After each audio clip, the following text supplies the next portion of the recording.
Hello OP classes के digital platform पर आप सभी का एक बार पुनः स्वागत है।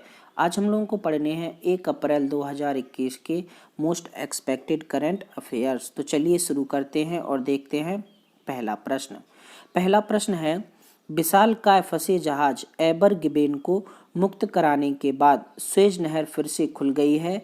सुएज नहर किस देश में स्थित है? तो हाल ही में मिस्र में स्थित सुएज नहर में एबर गिबेन नाम का एक जहाज 23 मार्च 2021 को फंस गया था, जिसे निकाल लिया गया है। सुएज नहर में चीन से माल लादकर न्यूजीलैंड जाते समय रेत के तूफान व तेज हवाओं के कारण 400 मीटर लंबा यह जहाज तिरछे रूप में फंस गया था।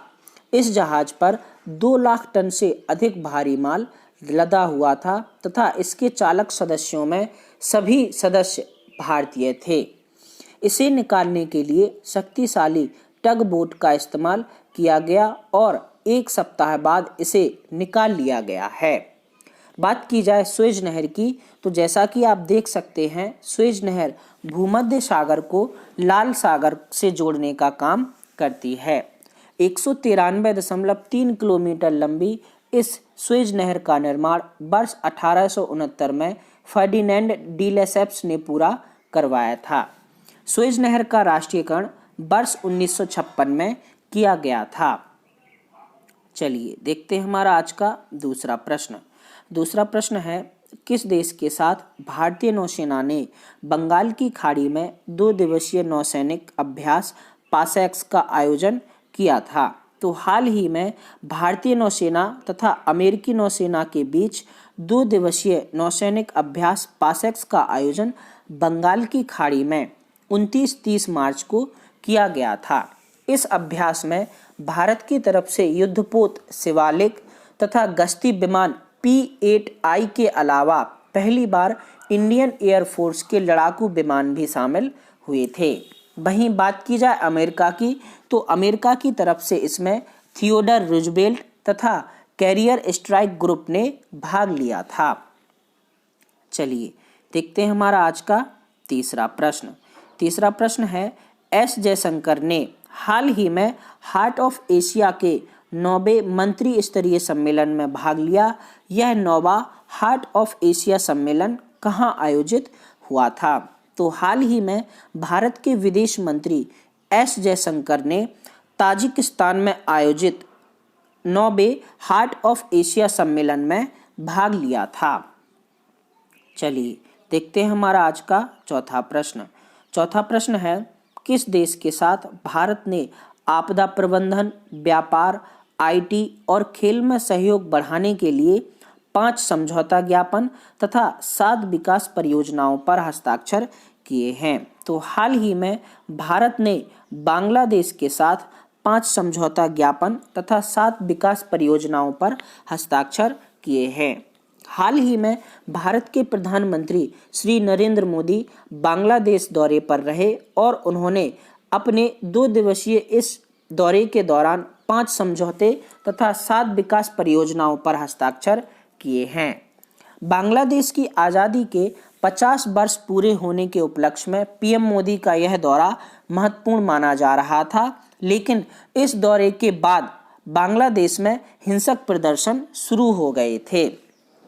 497 दिन के बाद पीएम मोदी का यह पहला विदेशी दौरा है। इससे पहले नवंबर 2019 में पीएम मोदी ब्राजील के दौरे पर रहे थे।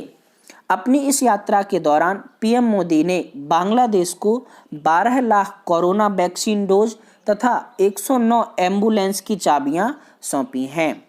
पीएम मोदी ने बांग्लादेश की यात्रा के दौरान ओरकांडी में स्थित मतुआ समाज के मंदिर में पूजा भी की थी। चलिए देखते हैं हमारा आज का अगला पांचवा प्रश्न है, अंतर्राष्ट्रीय रेंजर पुरस्कार किसने जीता है? तो हाल ही में उत्तराखंड में स्थित राजाजी नेशनल पार्क के रेंजर महेंद्र गिरी को अंतर्राष्ट्रीय रेंजर पुरस्कार दिया गया है। अंतर्राष्ट्रीय रेंजर पुरस्कार IUCN द्वारा प्रत्येक वर्ष दुनिया भर में 10 विजेताओं को दिया जाता है और इस वर्ष भारत के महेंद्र गिरी को भी यह पुरस्कार दिया गया है। महेंद्रगिरी राजाजी नेशनल पार्क के मोतीचूर रेंज के रेंजर हैं। चलिए देखते हैं हमारा आज का छठवां प्रश्न। छठवां प्रश्न है, निम्नलिखित में से किस बैंक ने HPCL के साथ UNI कार्बन कार्ड लॉन्च किया है? तो हाल ही में यूनियन बैंक ऑफ इंडिया ने HPCL के साथ मिलकर UNI कार्बन कार्ड लॉन्च किया है। चलिए देखते हैं हमारा आज का सातवां प्रश्न। सातवां प्रश्न है, वाल्टर एंथोनी गुस्तावो पिंटो का हाल ही में निधन हो गया है, वह कौन थे? तो हाल ही में पूर्व सैन्य अधिकारी वाल्टर एंथोनी गुस्तावो पिंटो का निधन हो गया है। वाल्टर एंथोनी गुस्तावो पिंटो ने वर्ष 1971 के भारत पाकिस्तान के युद्ध में हिस्सा लिया था और उन्होंने पैदल सेना का नेतृत्व करते हुए चाहे जो हो आगे बढ़ो का नारा दिया था। इसी युद्ध के बाद बांग्लादेश का सृजन किया गया था। चलिए देखते हैं हमारा आज का अगला आठवां प्रश्न। आठवां प्रश्न है, निम्नलिखित में से किसने 100 मीटर की दौड़ में फेडरेशन कप स्वर्ण जीता है? तो हाल ही में तमिलनाडु की धनलक्ष्मी एस ने 100 मीटर की दौड़ में फेडरेशन कप स्वर्ण जीता है। 24वें फेडरेशन कप एथलेटिक्स का आयोजन पटियाला में किया जा रहा था, जिसमें तमिलनाडु की धनलक्ष्मी एस ने 100 मीटर दौड़ प्रतियोगिता में स्वर्ण पदक जीता है। उन्होंने द्युति चंद को हराते हुए यह स्वर्ण पदक जीता है। मात्र 11.39 सेकंड में धनलक्ष्मी एस ने 100 मीटर की दौड़ पूरी की थी। हालांकि इस दौड़ प्रतियोगिता में हिमा दास ने भी हिस्सा लिया था, लेकिन गलत शुरुआत के चलते उन्हें बाहर कर दिया गया था।